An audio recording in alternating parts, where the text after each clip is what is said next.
Assalamualaikum warahmatullahi wabarakatuh. Bismillahirrahmanirrahim. Alhamdulillahirabbil alamin wa bihi nasta'inu ala umuri dunya waddin. Wassalatu wassalamu ala asrafil anbiya'i wal mursalin sayyidina wa maulana Muhammadin wa ala alihi wa sahbihi ajmain, amma ba'du.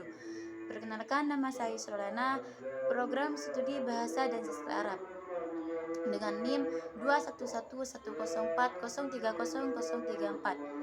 Baik, saya di sini akan menjelaskan tentang pengertian sejarah ilmu linguistik umum, ilmu linguistik Arab, pengertian bahasa, asal usul bahasa, karakteristik bahasa, dan pengertian bahasa ammiah dan fusha. Baik, yang pertama yaitu ilmu linguistik. Catatan mengenai perkembangan studi linguistik dari zaman Yunani kuno hingga modern. Ilmu mengenai linguistik telah dibahas sejak peradaban Babilonia. Namun proses penelitian yang terstandar baru dimulai sejak periode Yunani kuno. Dari perjalanan ilmu bahasa zaman Yunani, perkembangan aliran linguistik tradisional beranjak ke linguistik strukturalis, linguistik transformasional atau modern, dan aliran sesudahnya. Itulah yang dinamakan linguistik umum. Sedangkan selanjutnya yaitu pengertian linguistik bahasa. Sejarah linguistik Arab. Sejarah perkembangan ilmu bahasa di dunia timur dimulai dari India kurang lebih 4 abad sebelum Masehi, hampir bersamaan dengan dimulainya sejarah ilmu bahasa di dunia barat tradisi Yunani. Perkembangan bahasa di dunia timur ini ditandai dengan munculnya karya Panini yang berjudul Vyakarana. Buku tersebut merupakan buku tata bahasa Sanskerta yang sangat mengagumkan dunia, karena pada zaman sedini itu dapat mendeskripsikan bahasa Sanskerta secara lengkap dan seksama, teristimewa dalam bidang fonologia. Sedangkan tokoh-tokoh linguistik Arab yaitu tokoh-tokoh linguistik Arab tradisional. Yang pertama, madhab Basrah. Di antaranya madhab Basrah yaitu Abu al-Aswad ad-Dulai. Yang kedua yaitu madhab Kufah, di antaranya yaitu Abu Ja'far ar-Ruwasi, al-Kaisi, dan al-Farra. Adapun tiga ulama perintis madhab Tajdid adalah Ibrahim Mustafa, Abdurrahman Ayyub, dan Abdul Muta'alli As-Sa'id. Dan yang penjelasannya kedua yaitu pengertian bahasa. Secara sederhana, bahasa dapat diartikan sebagai alat untuk menyampaikan sesuatu yang terlintas di dalam hati. Namun lebih jauh, bahasa adalah alat untuk berinteraksi, untuk menyampaikan pikiran, gagasan, konsep, atau perasaan. Dalam studi sosiolinguistik, bahasa diartikan sebagai sebuah sistem lambang berupa bunyi, bersifat arbitrer, produktif, dinamis, beragam, dan manusiawi. Bahasa juga adalah sebuah sistem, artinya bahasa dibentuk oleh sejumlah komponen yang berpola secara tetap dan dapat dikaidahkan. Sistem bahasa berupa lambang-lambang bunyi. Setiap lambang bahasa melambangkan sesuatu yang disebut dengan makna atau konsep. Seperti bahasa yang berbunyi nasi melambangkan konsep makna sesuatu yang bisa dimakan orang sebagai makanan pokok.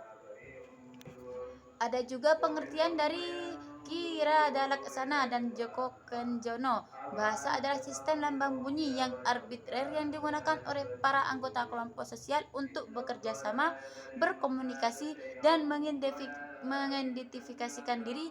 Fungsi utama bahasa adalah sebagai alat komunikasi antara manusia.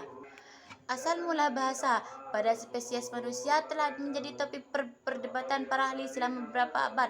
Walaupun begitu, tidak ada kesepakatan umum mengenai kapan dan umur berapa bahasa manusia secara pasti. Salah satu permasalahan yang membuat topik ini sangat sulit dikaji adalah kurang bukti langsung. Yang penjelasan selanjutnya yaitu karakteristik bahasa. Karakteristik bahasa ada bahasa bersifat arbitrer, bahasa bersifat produktif, bahasa bersifat dinamis, bahasa bersifat beragam, dan bahasa bersifat manusiawi. Bahasa bersifat arbitrer. Bahasa bersifat arbitrer artinya hubungan antara lambang dengan yang dilambangkan tidak bersifat wajib, bisa berubah dan tidak dapat dijelaskan mengapa lambang tersebut mengonsepi makna tertentu. Secara konkret, alasan kuda melambangkan sejenis binatang berkaki empat yang bisa dikendarai adalah tidak bisa dijelaskan. Bahasa bersifat produktif. Bahasa bersifat produktif artinya dengan sejumlah besar unsur yang terbatas namun dapat dibuat satu satuan ujaran yang hampir tidak terbatas. Menurut Kamus Besar Bahasa Indonesia, Bahasa Indonesia mempunyai kurang lebih 23.000 kosakata, tetapi dengan 23.000 kosakata tersebut dapat dibuat jutaan kalimat yang tidak terbatas. Selanjutnya yaitu bahasa bersifat manusiawi. Bahasa sebagai alat komunikasi verbal hanya dimiliki manusia, hewan tidak mempunyai bahasa. Yang dimiliki hewan sebagai alat komunikasi yaitu berupa bunyi atau gerak isyarat. Hewan tidak mampu untuk mempelajari bahasa manusia, oleh karena itu dikatakan bahwa bahasa itu bersifat manusiawi. Baik, yang selanjutnya saya akan menjelaskan pengertian sebab terjadinya contoh bahasa amiyah dan fusha. Yang pertama yaitu pengertian bahasa amiyah dan fusha. Bahasa amiyah adalah merupakan bahasa informal atau non-formal atau pasaran. Bahasa ini lebih sering disebut dengan bahasa pasaran. Menurut email Baddi Yakub, bahasa amiyah dikenal juga dengan al-lahjah, adalah bahasa yang digunakan dalam urusan biasa, tidak resmi dan yang diterapkan dalam keseharian, atau juga bisa disebut dengan bahasa gaul, sebagaimana bahasa antara sesama teman, tidak dengan guru. Karena itu kalau kita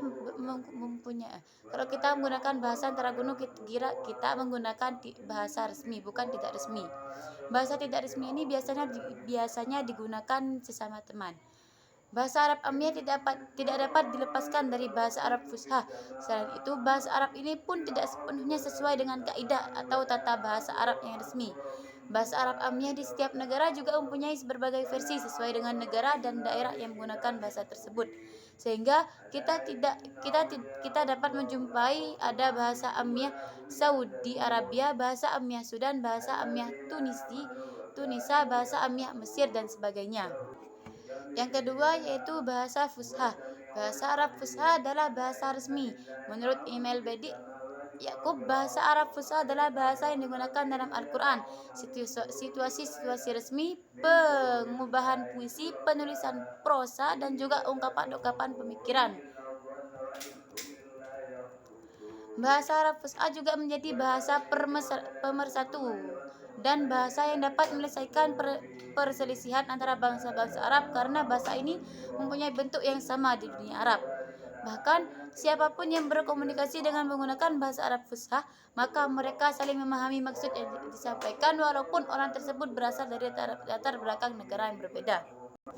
Yang kedua yaitu perbedaan bahasa Arab amiyah dan fusha. Perbedaan mendasar antara fusha dan amiyah terdapat pada kepatuhan terhadap kaidah-kaidah kebahasaan. Bahasa Arab fusha sangat memperhatikan kaidah-kaidah nahwu dan sorof, sedangkan bahasa Arab amiyah tidak memperhatikan kaidah-kaidah nahwu dan sorof.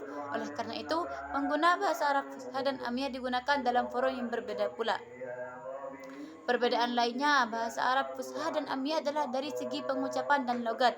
Tidak jarang bahasa amiyah ini masih sering muncul ketika penutur asli berkomunikasi menggunakan bahasa Arab fusha, karena memang adanya kebiasaan penggunaan bahasa amiyah dalam keseharian dan adanya kedekatan atau kemiripan bahasa amiyah dengan bahasa fusha. Berikut contoh bahasa Arab fusha dan bahasa Arab amiyah. Bahasa Arab fusha dan bahasa Arab amiyah yang diungkapkan di negara Saudi Arabia untuk bertanya siapa namamu. Kita dalam menggunakan bahasa Arab fusha menggunakan ma ismuk, sedangkan dalam bahasa Arab amiyah Mesir menggunakan ungkapan ismuk Mungkin cukup itu yang bisa saya sampaikan. Apabila ada salah kata, saya mohon maaf yang sebesar-besarnya. Assalamualaikum warahmatullahi wabarakatuh.